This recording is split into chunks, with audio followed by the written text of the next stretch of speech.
개념은 먼 길 갔다 다시 오신다는 부분이에요.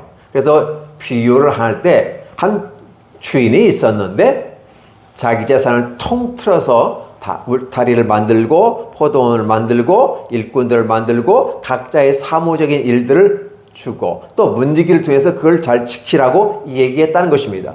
그리고 먼 길 갔다 온다는 표현을 쓰게 돼요.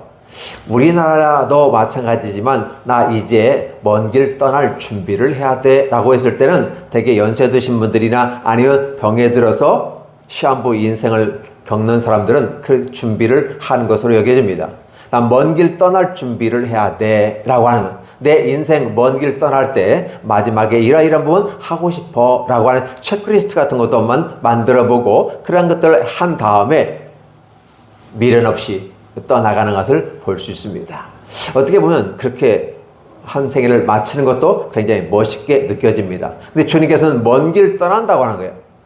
타국에 갔다 온다라는 표현을 쓰기도 하고 그래서 결국은 시간이 좀 걸릴 것 같은 느낌을 우리에게 주는 겁니다. 따라서 종말의 마지막의 순간은 어떠한 때인가 라고 했을 때 그것이 우리가 알지 못하는 순간순간의 일들이 벌어지게 됩니다. 오늘 어떠한 세대가 지나가기 전에 그런 징조들이 있을 것인데 이런 징조들이 다 있은 다음에 결국 마지막에 올 것이다 라고 표현하는 걸 보면 한 세대가 지나가기 전에 이런 표현을 쓰게 되잖아요. 그래서 우리가 일반적으로 유대인들은 40년을 얘기하고 헬라 사람들은 30년을 얘기합니다. 지금도 한 세대 제너레이션 했을 때 30년을 되게 한 세대로 얘기합니다. 그래서 우리가 이민을 갔을 때 3세대 정도 되어야 우리가 상류 사회에 들어갈 수 있다 라는 것을 얘기하죠.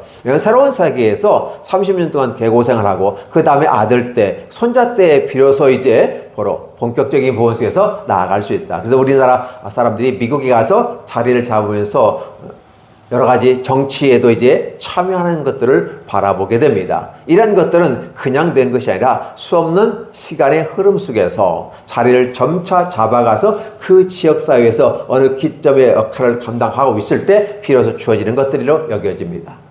자, 분명한 것은 세대는 지나간다고 했습니다. 하늘과 땅도 다 지나간다고 했습니다. 근데 여호와의 말씀은 지나가지 않는다 라는 표현을 쓰는 이런 말들을 종합적으로 보면 세대라는 개념 속에서는 하나님은 각종 구약에서 있던 세계들을 볼 수가 있죠. 그래서 때론 사사시대, 왕정시대 이런 기틀 시간 흘러가면서 여전히 하나님의 심판은 나타났었다라는 보이고 종말적인 어떤 것들은 지역되었었다는